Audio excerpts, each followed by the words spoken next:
Hello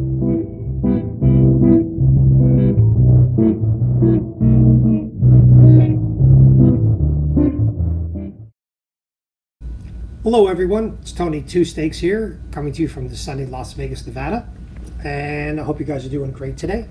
You know, as we all know, we talked about the nickname Tony Two Steaks, and I thought maybe that'd be nice if I actually did a video that did encompass using a steak. So today, what we've got is a beautiful ribeye, and I don't know if you guys are aware, but Fogo de Chão, the Brazilian barbecue place, has decided that in addition to their restaurant, and especially with doing takeout, they've added a butcher shop, and they've been doing some home delivery. So all the meats that you see that they cut up there are actually for sale now to be delivered to your home. So they've got the picanha, they've got Brazilian sausages, they have racks of ribs, you know, lamb chops, the whole bit. So it's actually quite a nice little value over there. Now, I want to talk about this one. You know, this is a beautifully marbled steak. And you know, like I said, it's got beautiful fibers going through the whole bit, but just a beautiful steak. Now, we're going to use a ribeye today, but I just want to let you guys know that what we're going to do today is we're also going to do it in the immersion circulator. So this will be the sous vide method. So you could pretty much take any type of steak and put it in there. So you don't, you could either go to your most expensive USDA prime, all the way to less expensive cuts of meat. And the beauty of using the immersion circulator is that you can actually run it through the process of being in the circulator and have it tenderize and have the collagens break down and have the fat melt. So you can really take, say, like a skirt steak, which is a lot cheaper per pound than doing something like this. Let it run a little bit longer, get a little bit of that chewiness out of it, and the longer you run it, you know, the more the texture that you're used to in a steak will start to become apparent. You have to be very careful though, because if you actually overdo it though, you'll go past the texture of steak, and we all have a certain mouthfeel that we're looking for when we do a steak. So, moving on. We're going to take some beautiful kosher salt that was provided by Fogo de Chão, and I'm just going to season and rub it in. And what's going to be nice about this, it's going to permeate the meat, as we talked about with the ribs. Just get it really just nice in there, and it'll start to seep in and draw the moisture out, and really insert the salt in. So I want to make sure I've got a nice good spread on it. Then remember that a lot of this will come off later on when we sear it in the pan. Make sure you always do both sides of your meat. Now, if you don't have this particular really coarse, and I have to find out where they get it, any kosher salt will do. I usually use my nice Morton sea salt kosher for this one, and really just get a nice seasoning in here. In fact, on this particular side, I'm going to add a little bit more, and probably put more on this side.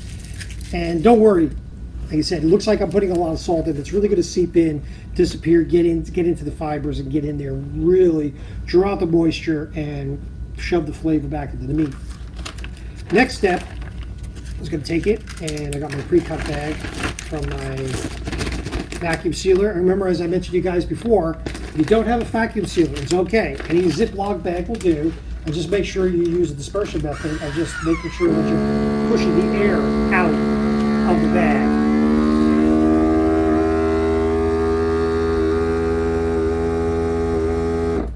Okay, it's sealing. I've got an immersion circulator set up by Innova, as we've talked about before. It is set at 134 degrees. When the meat is marbled like that, especially when you have ribeye, which is heavily marbled, what I like to do with that one is really get that temperature up so that it melts down. So if this were actually a choice cut, I would probably do the temperature about 130. Now, remember, these are not rules. These are Tony preferences. This is the kind of way I like it. This is the way I've been going through, and through experimentation and getting feedback, you know, from my wife and from others as we're making the dishes, as to what temperature is ideal for this. So for this particular steak, the last time I made it, we did it at 134. That seemed to be the way to go. I just took it out of the refrigerator. If you're going to do it on the grill or do it on the pan, I was watching Wolfgang Puck one day, and he was saying that in his restaurant, he leaves the meat out for about an hour and a half to really get that temperature up to room temperature, and makes the steak cook more thoroughly. So, but in this particular case, when you use an immersion circulator, you can take it really right from the refrigerator and take it out. Now, what I do if it's frozen, I add about a half an hour, and even if it's not frozen, I've just taken it out of the refrigerator, I'll add about a half an hour onto it too. So therefore, the cook time of this will probably be about 1 hour, and I add another 30 minutes just to get that temperature up so it really breaks everything down. So what we're going to do, take it over here, and I've already had the immersion circulator going for a while, and I'm just going to drop the steak in, and it's set for 90 minutes, and we'll come back. Talk to you in a few.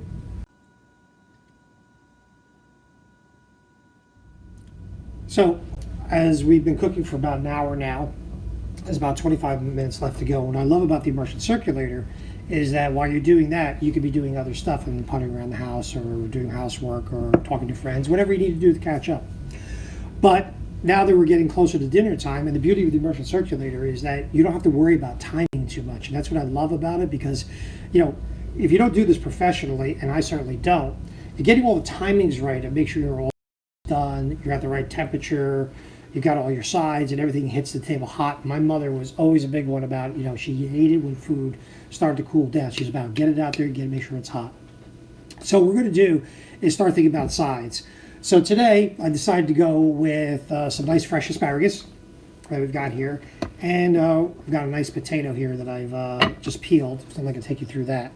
But what I did want to take you through though is showing you what we're doing with the asparagus. Now, what I did on this one is I cut about 5 ounces out of the pack, and because what I'm going to do with that 5 ounces, I'm going to be able to make sure too. One of the things that we've done is just give another rinse. I've already washed it once, but just want to make sure that I've got it again.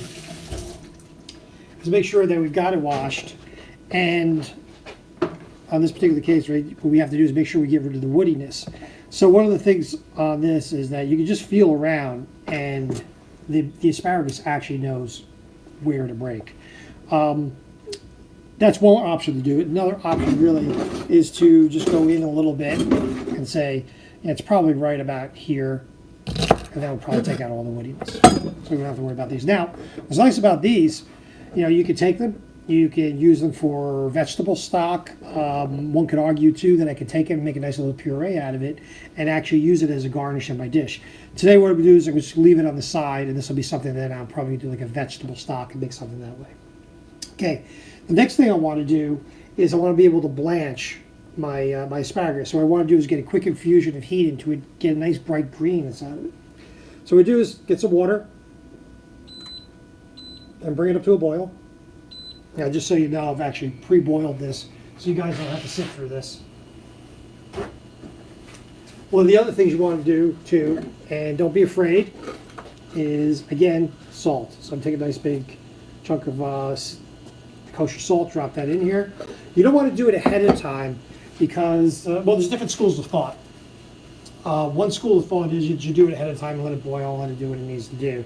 That's one school of thought. Another school of thought is that you put the salt in later, so you don't have it concentrating as it starts to boil, and then it starts to reduce a bit, and then your water really gets over salty. So right now we're bringing this up to a boil. Okay, the water, as you can see, is bringing up to a nice roiling boil there. As we're going with this, I'm just going to take this, just drop it in, and do it for about 30 seconds. And what's going to do on this, it's going to cool down a little bit, and then it's going to come right back with the boil. One episode I was watching with Julia Child, she actually had like a hot poker that she kept on the side that some French chef taught her to do. And then once she dropped something in and it brought the boil down, she stuck this hot poker in there, and the thing came up to a raging boil again. I'm using an induction cooktop over here, so I don't need to use that iron, but it was actually pretty funny to watch. Okay, so we're getting to the point now where we're at the boil and we're hitting our 30-second mark. So I'm just going to stop it, and what I'm going to do is get a bunch of the water out, and then get some cold water in there immediately to stop the cooking process. Right now you can have that just sitting on the side as it cools off. You don't want it over soaking. Okay, so the next step in our journey, our mashed potatoes. So what I've done is I've just taken some potato, and I've just cut it up. It's fairly sizable, as you can see, so I only really need one potato. And what I'm just doing is I'm just cutting it in pieces, trying to keep it fairly consistent. And then what I'm going to do is I'm going to throw them in the water. and let them come to a boil. Now remember, you always do your potatoes in cold water first, and then you let them come up to a boil as they sit, so you get a consistent cooking. What's nice about this one, like I said, is again, it's induction, so it's going to get there pretty fast. After I put the potatoes in there, and there's two schools, again, multiple schools of this one. I happen to like the peeled potato. I don't see a marginal difference for me, but you know what? Do what makes you happy. Like I said, if you rather keep the peel on and keep that skin on, and then boil it up and then take the skin off after you finish the boil, that's perfectly fine too. Really just make everything to your taste. What I'm trying to give you more are concepts, and then as you do this, like I did over the years, you learn a way to do it, and then you modify it, and maybe you need to have to do something quicker, you don't have the time, whatever it is. But nothing is written in stone, right? I mean, that's the beauty of it. It's just not written in stone. So what we're going to do is we're going to cook these up. We still have some time on the steak over there. So as that's going along, we're just going to just bring this up to a boil. So here we go. And see you in the next round as we start to put the dinner. Okay, as we're getting to do our boil over here, our potatoes are getting done. We're probably got another minute on the steak. What I'm making over here is, of course, it's called a persillé. And basically all it is some finely chopped garlic and some parsley.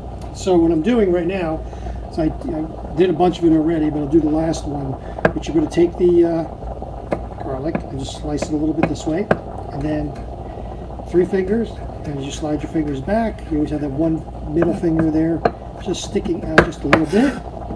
And then what you want to do is just give it a fine little dice on here. Okay, and then you can just do this a bit. Okay, and as you can see, the immersion circular just sent a message to my phone. You might have heard a ding in the background that we're ready to go.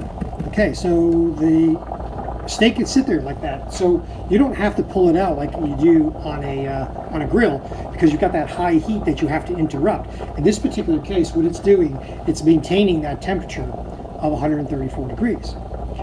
Next thing I'm going to do while that's going away over there is I'm going to just chop up the parsley. So persillé is a French thing that just a lot of cooks will use, and you'll hear it described by a lot of French chefs that they will say that their mother would do this for sauce for meat, for chicken, for any fish, anything like that they're going to put on just as a quick dressing. What we're going to use it for today, though, is, and notice I want to make sure I get the back of the knife right because the blade's over here and do this, is what we're going to use this for, though, is for the asparagus.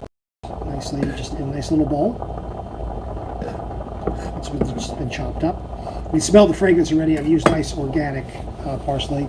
The garlic is salt. Now, in this particular case, though, I'm not going to use the kosher salt. What I'm going to do is use fine salt, right? Because right now you don't want those chunks of salt sitting in your food. We'll just do that a little more of the olive oil, extra virgin.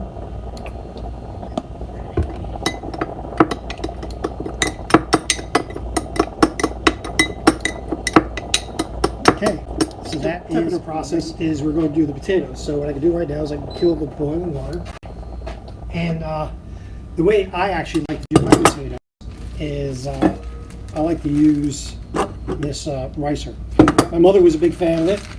She made what I considered always to be the best potatoes, and so what we're going to do is we're going to take that out, and I'm going to keep the water reserved on the side, because what I want to make sure I'm doing is that as I'm taking each of the potatoes out, that I'm going to have some place to keep them warm as we're waiting to do the next part of the course. So I just take them out.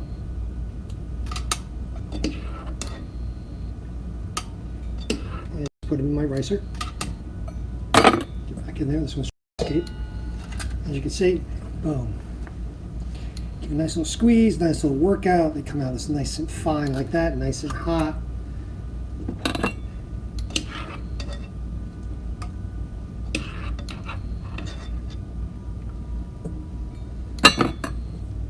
And again, try to escape. The boiling water is now just sitting here. I'm not going to use the water for anything other than just keeping it on the side like this, because what I'm going to do is I'm going to mash this. Okay. And I can smell the beautiful potato in there. And as you can see, what it's starting to look like is right here. Next, what I'm going to do is I'm going to add some whipping cream. Some. And I'm going to add butter to this.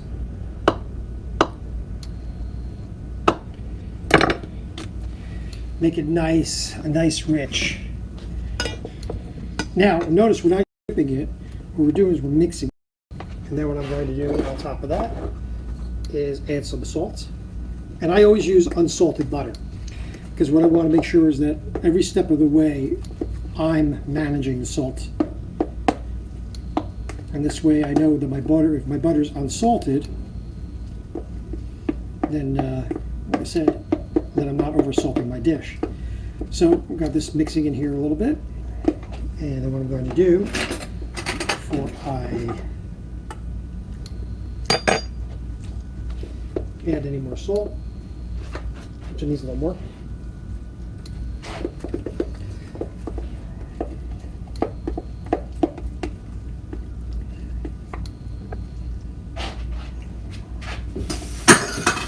I mean, I'm cooking for myself right now, but if I were cooking for others, I would make sure that every time I was cleaning my spoon. Yeah. Okay, we're looking pretty good here. I'm going to add a little cracked pepper to it.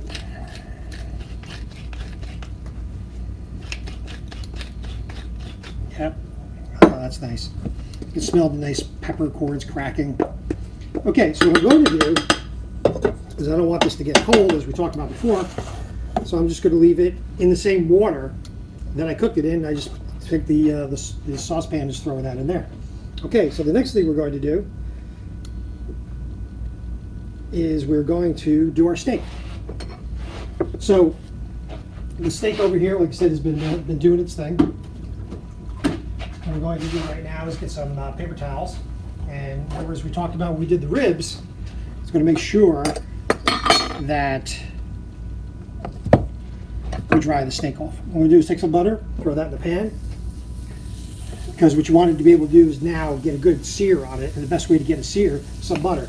We're going to lower the smoke point a little bit, or I should say raise the smoke point a little bit, is to make sure that the pan gets some of that grapeseed oil. The reason I like to use the grapeseed oil is that it raises the smoke point of the butter, but it doesn't add anything.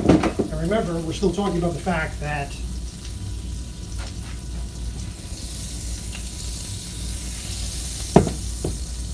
that you want to get no more salt, but I'm controlling some of the flavor of the butter. Right? We're doing okay over here. Okay. Now, one of the things you also need to know too is that your butter is, if it's bubbling, it's not hot enough. So you have to make sure that it gets through that process. So right now it's starting to do its thing. It's getting hot. I'm going to take this out. Let this get more and more temperature. Drop it a little bit. Okay.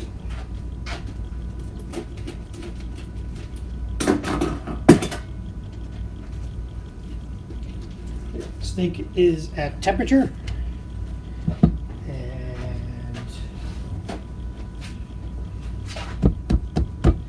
Nice dry on both sides. Okay. Could give it a little more finishing of the salt, but just not too much, because I can actually feel a bit of the salt in there. Okay. Okay, and now we drop it in. You get that nice, beautiful sizzle, and it's going to give you a nice, beautiful sear on that. Now, if you're worried about contamination, remember that things are killed at 140 degrees.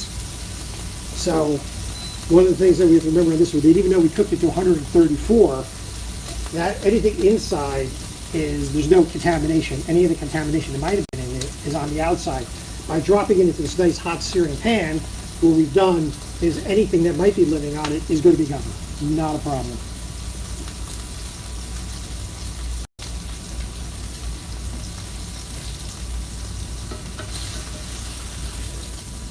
another concept too, because a lot of people will talk about, oh, you know, I'd like to have grill marks and the whole bit.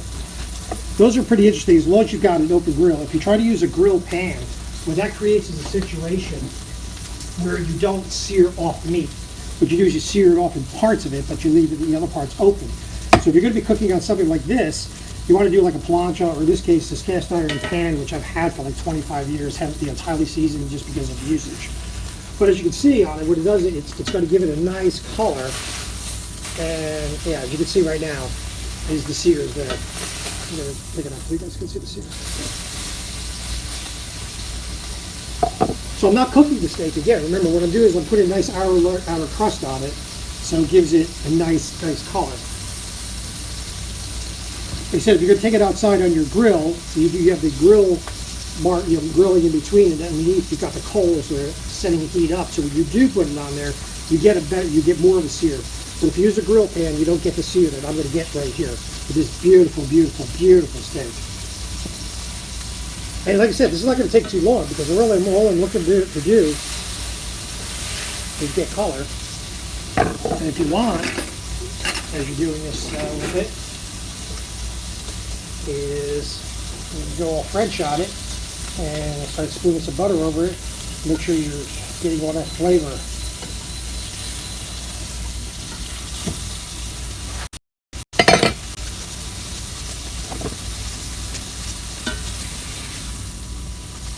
Okay, we've got a beautiful sear on it because this is the side that everybody sees, so we're just going to put it in the pan here. Big believer in just putting some butter over it. So the butter is actually going to go over and sear it a bit and give it a nice, it'll start sitting on that for a little bit. And then what I'm going to do next, we already have butter in the pan. I'm going to take our asparagus, and this way we keep it an economy, right? This way you put a lot of stress on the kitchen by making it very dirty. In fact, I kind of have a deal with my wife, is that I do the cooking, she does the cleaning, but I don't take it as a challenge to see how many pans I can use and how bad I can make the kitchen. So, keep that in mind when any of you are cooking. If somebody's willing to clean up, don't make it too much of a problem for them. This is not going to take that long. Remember, I blanched it earlier, gave it a beautiful green color.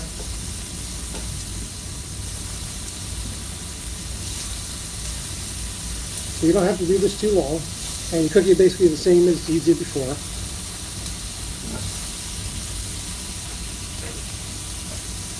And then I'm going to get rid of this one, and I'm going to get another paper towel.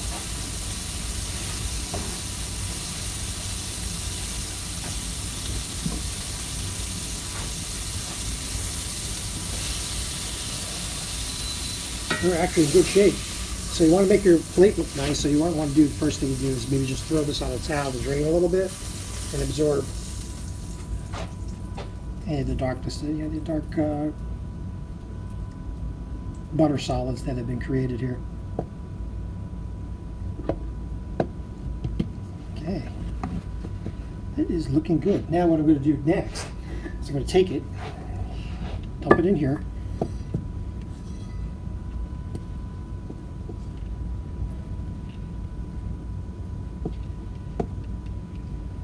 And remember the persillade that we made? I'm going to take that and add just a little more of the olive oil. Mix it up and just dump it on the asparagus. Okay, so I've dumped it into the asparagus. And smell the garlic and everything else. You know what I'm going to do is do a little bit of this first. See? Classy, but extremely good.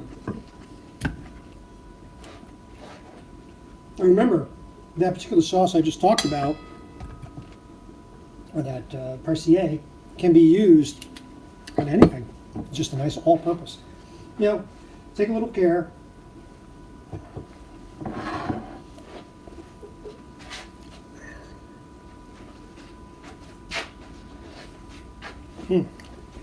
Just leaving the asparagus, really good. So take a little care, and almost treat your plating as if you were in a restaurant. Some nice mashed potatoes.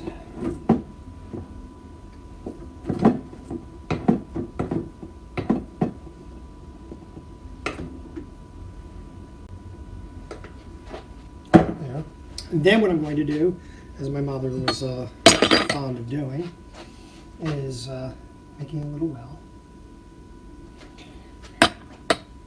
We're going to take the steak, that bad boy over here, try to fit it on there. I'm going to take some of the juice and just pour that on the mashed potatoes. So gang, this is a beautiful dinner that you can make in your own home. And the beauty of this is that it looks, like I said, it doesn't take much to do. And then what I'm going to do right now, just so you can see, is we're going to cut it, moment of truth. And as you can see, you know, we got our nice medium rare. And in fact, what I'm going to do is, so you guys can see this, and I'll put that obviously in the video. Next step is we're going to serve. So one of the things we're going to do next is, on top of that, is I like to have a nice Cabernet Sauvignon with it. And we've got this nice little contraption which is called a Corvin. And what I love about it, and even a lot of my friends will say, well, you know, we open up a bottle of wine, we don't put it away. But you know, you're not always looking to drink a whole bottle. So what this does is it actually allows me to never open the cork on a bottle.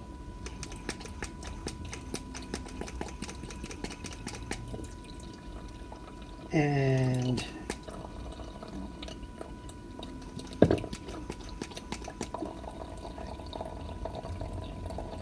so it's displacing the liquid inside with a gas, and it allows me just to have one glass of wine, and voila, we are good. Okay, guys, I'm going to go eat. Thanks again for joining me, and I hope you enjoyed what you saw today, and realize that it's not hard to cook at home. This could have been a flank steak. This could have been a skirt steak. Could have been anything that you would have liked. Bon appetit. This is Tony Two Steaks from Las Vegas, Nevada.